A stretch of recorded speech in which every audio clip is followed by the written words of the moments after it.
थांबा थांबा, घाबरण्यासारखं काहीच नाहीये. रमाई बाबांच्या खोलीची साफसफाई करते.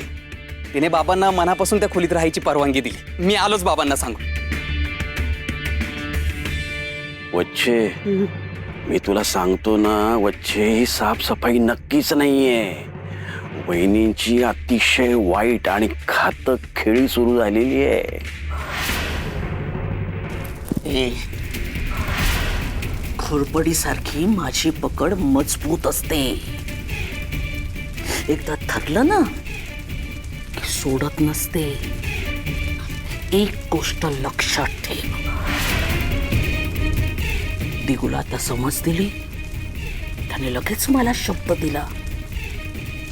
पण आता मी जे काही बोलते ना ते तू तुझ्या मनावर कोरून घे.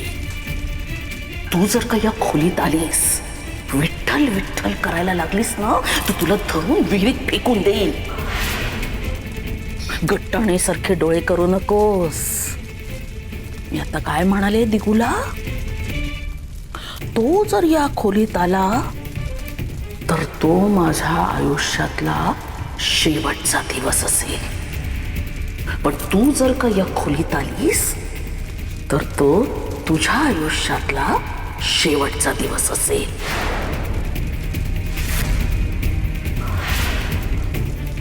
माझा शब्द आहे हा. कळलं?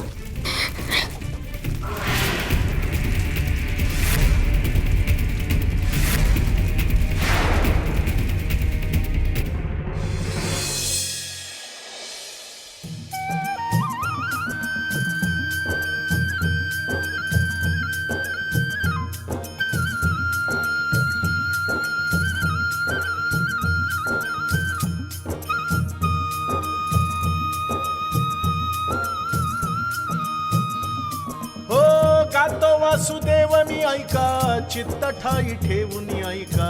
राम राम स्मराधी वासुदेव हरी, वासुदेव हरी, वासुदेव हरी.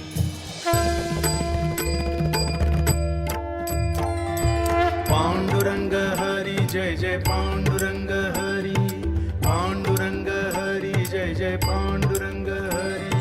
पांडुरंग हरी जय जय पांडुरंग हरी, पांडुरंग हरी जय जय पांडुरंग हरी.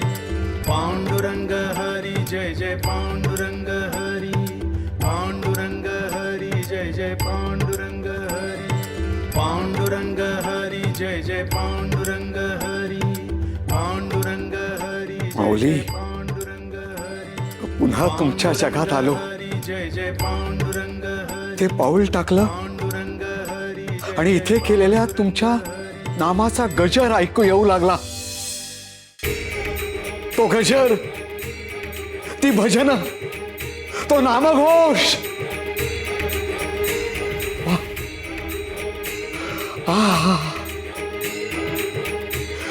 विठ्ठल विठ्ठल विठ्ठल विठ्ठल.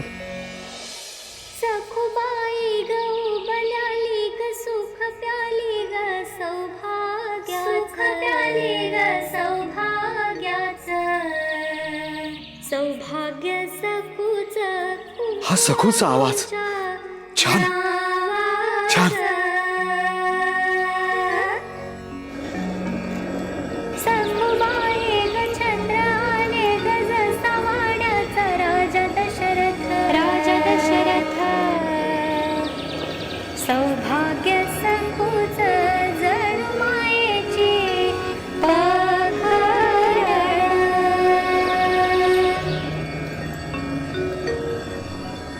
सखुबाई ग सूर्य हासतो जणू सोनियाचा दिस, सोनियाचा दिस.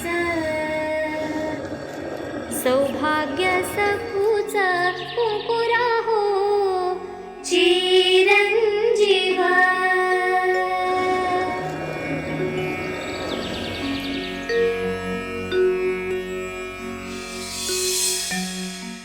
सखू, आज खूप दिवसांनी कशी अगदी प्रसन्न सकाळ उगवली.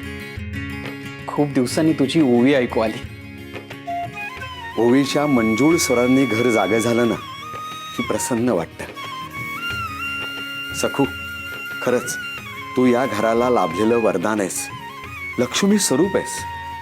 सखू, मला सांग, तुला ओवी कोणी शिकवली? माझ्या उमाईने आणि आजीने शिकवली. आणि माझ्या आप्पांनी मला विठुरायाचं भजन शिकवलं. त्या जगन्नियंत्याची तुझ्यावर कृपा आहे.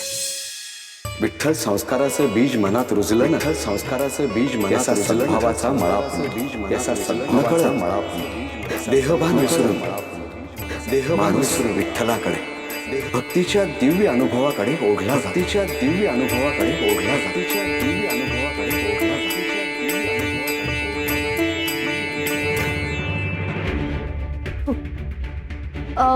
काकू शंभू बाळासाठी दूध हवे. हो देते.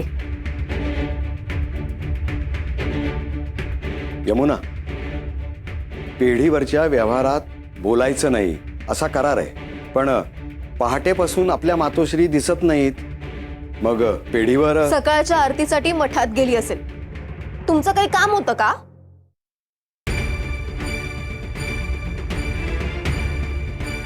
रामकृष्ण हरी, रामकृष्ण हरी.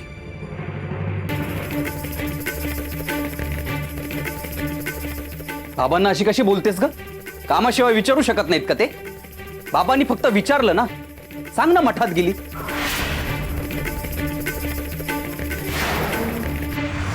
बाबाजी, मी स्वतः ती भारलेली खोली स्वच्छ करून सगळ्या खटकणाऱ्या गोष्टी, संशय येणाऱ्या गोष्टी जाळून टाकल्यात.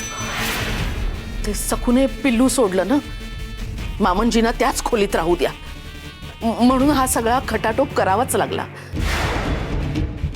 अगं मनोरमी, तू मूर्खच आहेस आणि तुझी ती सून अतिशानी. पंतांना त्या खोलीत ठेवण्याच्या कल्पनेलाच तू मुळात विरोध करायला हवा होता. पंतांना त्या खोलीत ठेवलं तर पुन्हा 100 जुन्या आठवणींना उजाळा मिळणार की नाही? मग काय पुन्हा इट्टल इट्टल. मनोरमे, तू ना स्वतःची कबर स्वतः खणतीयस. आता त्याचे परिणाम भोगायला तयार राहा. पंतांवर विठ्ठलाची कृपा होऊन जाऊ दे, आणि सारं घर एकदम विठ्ठलमय होऊ दे.